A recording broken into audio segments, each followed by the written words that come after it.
क्या जम्मू कश्मीर के यूथ के लिए कोई संविधान नहीं है? क्या जम्मू कश्मीर के यूथ के लिए कोई कॉन्स्टिट्यूशन नहीं है? बात करें हम उस अमेंडमेंट की जो रिसेंटली जम्मू कश्मीर गवर्नमेंट ने किया है इन सर्विस रूल्स, जो बहुत कम लोगों को तफसीलन पता है, और आज हम इसी पे तफसीलन थोड़ी सी बात करेंगे। आखिर ये अमेंडमेंट किस तरह का है और ये कहाँ पे ज़रूरत लगेगा, और तफसीलन बताता हूँ। पहले बताता हूँ ये सर्विस रूल्स जो अमेंड किए गए हैं ये क्या है।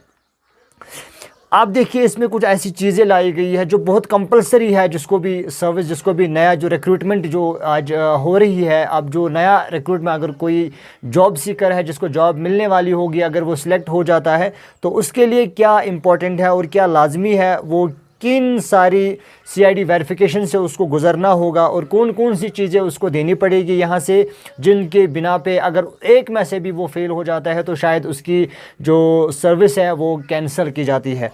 अगर आप किसी भी रिक्रूटमेंट में हिस्सा लेते हैं, उसके बाद आप सिलेक्ट हो जाते हैं, उसके बाद आपको इन सारी वेरिफिकेशन से गुज़रना होगा। ये सारी चीज़ें आपको देनी पड़ेगी। मैं आपको तफसील में बता देता हूँ कि ये जो रिसेंट अमेंडमेंट हुई है ये क्या है और आपको क्या क्या देना पड़ेगा।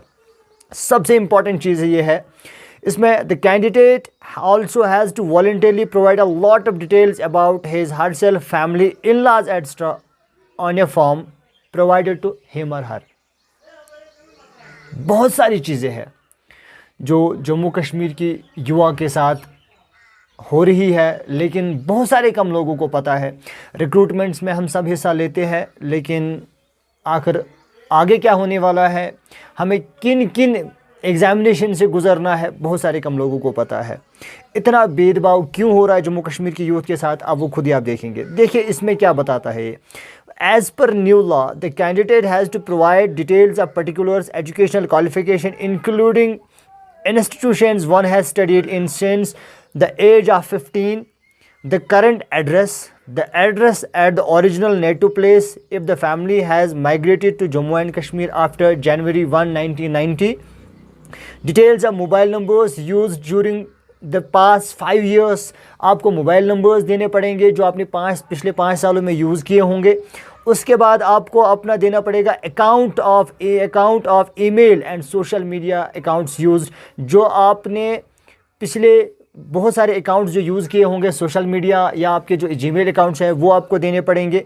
और उसके बाद आपको देना पड़ेगा रजिस्ट्रेशन नंबर ऑफ वे, अगर आपने कोई भी गाड़ी ख़रीदी है या बेची है इस दौरान आपको उसका भी सारा खाला खाता देना होगा। और उसके बाद आपने जो बैंक अकाउंट्स और पोस्ट ऑफिस जो आपने यूज़ किए होंगे वो भी आपको, और पासपोर्ट नंबर वो भी आपको देना पड़ेगा। उसके साथ साथ आपको और कुछ चीज़ें भी जो इंपॉर्टेंट है जो आपको देनी पड़ेंगी, वो क्या है बताता हूँ। Candidate has also to provide the following information: details of membership of cultural और सोशल ऑर्गेनाइजेशंस एसोसिएटेड विद और assisted by a foreign mission और ऑर्गेनाइजेशन। अगर आप किसी ऑर्गेनाइजेशन के साथ इससे पहले मिले हुए हैं या जुड़े हुए हैं, सोशल ऑर्गेनाइजेशन या कल्चरल कोई भी, उसकी आपको मेंबरशिप देनी पड़ेगी। Details of membership of family members and close relatives of cultural social organisations which is associated with foreign mission. आपके क्लोज रिलेटिव्स या आपके जो रिश्तेदार है, हमसाए हैं, अगर वो किसी भी सोशल कल्चरल एसोसिएशन के साथ जुड़े हुए हैं, फॉरेन या इंडिया की या इंडिया से अब्रॉड जो है, उन एसोसिएशंस की मेंबरशिप आपको देनी पड़ेंगी। और उसके लिए भी उसके बाद आपको डिटेल्स ऑफ मेंबरशिप ऑफ और एनी एसोसिएशन विद प्रोहिबिटेड, आपकी एसोसिएशन जमात इस्लामी के साथ जो बैनड जमात इस्लामी है उसके साथ, उसकी मेंबरशिप आपको देनी पड़ेगी। उसके साथ साथ आपको देना पड़ेगा details of membership of club, society, association, trust, charity and similar bodies, और इसकी भी मेंबरशिप आपको देनी पड़ेगी। और देनी पड़ेगी आपको membership of any political party organisation and participation in any political activity. अगर आपके साथ किसी पॉलिटिकल पार्टी के साथ कोई ताल्लुक है, किसी ऑर्गेनाइजेशन के साथ कोई ताल्लुक है, किसी पॉलिटिकल एक्टिविटी में आपने हिस्सा लिया है, वो उसकी भी मेंबरशिप आपको देनी पड़ेगी।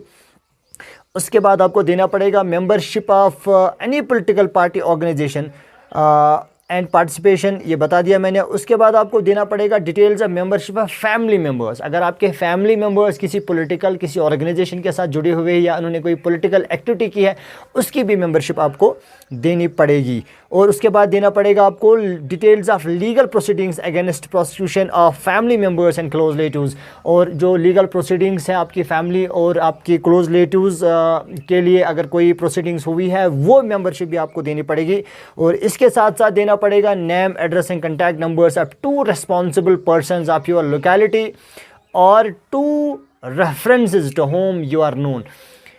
ये सारी चीज़ें आपको देनी पड़ेगी। और उसके साथ साथ आपको देना पड़ेगा, अगर आपने फॉरेन में कहीं पे गुजारे हैं कुछ साल, अगर आपने 2, 4, 5 साल गुजारे हैं, उनका 1 साल से ज़्यादा टाइम अगर आपने कहीं पे गुजारा है, उसकी भी डिटेल्स आपको देनी पड़ेंगी। उस प्लेस की भी डिटेल्स आपको देनी पड़ेंगी, चाहे आपने इधर अब्रॉड आपने टाइम गुजारा है, यहाँ अपने कश्मीर में आपने टाइम गुजारा है, ये सारी चीज़ें आपको देनी पड़ेंगी।